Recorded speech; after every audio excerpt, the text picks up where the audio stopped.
His name was Sam, a quiet man with kind eyes and slow steps. He lived alone in a house that once echoed with laughter.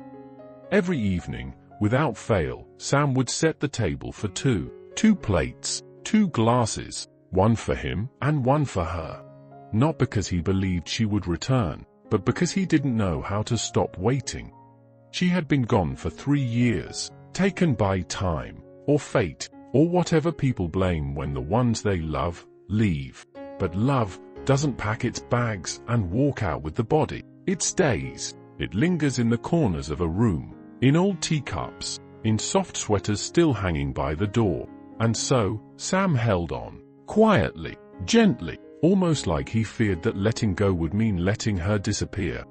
People talked, neighbors, relatives, even strangers. They said it wasn't healthy. They said, "Move on, Sam." But grief isn't a journey with a map.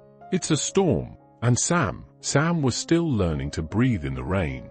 He would make tea in the same old kettle. 2 cups. He'd pour one for himself and place the other across the table, untouched, unspoken for. Sometimes he'd speak to the chair, not aloud, just in his mind, as if she was listening. Maybe she was. Who are we to say she wasn't?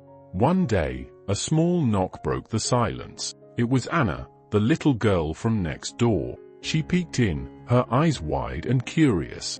"Hi Sam," she said softly. "Why do you always set the table for 2? He looked at her, then at the chair, and for the first time, he didn't feel the urge to explain. Instead, he smiled and said, "Habit." But that night, as he cleared the dishes, he held the second plate just a little longer. The weight of it was more memory than ceramic. He stood there, looking at that empty chair, and asked himself a question he had avoided for 3 long years. Is holding on still keeping her close, or is it keeping me stuck? That night, he made a decision, not out of anger, not out of grief, but out of love. Because letting go isn't about forgetting, it's about freeing. It's not the end of love, it's proof of it.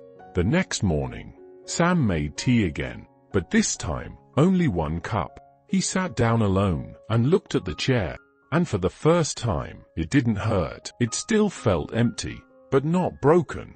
He smiled, because she wasn't gone. She had just moved from the other side of the table to the deeper side of his heart. Days passed, then weeks, and slowly, life started showing up again, in little ways. A flower blooming outside the window, a bird singing near the porch, Anna dropping by with her crooked drawings.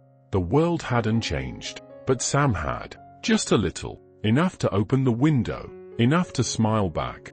He still kept the chair, still dusted it, still glanced at it, sometimes, but he no longer waited, because he finally understood.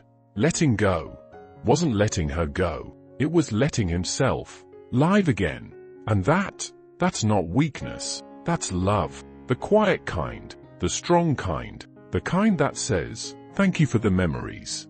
I'll carry them, but I'll keep walking too." The chair was still there, but Sam wasn't stuck anymore. And that made all the difference.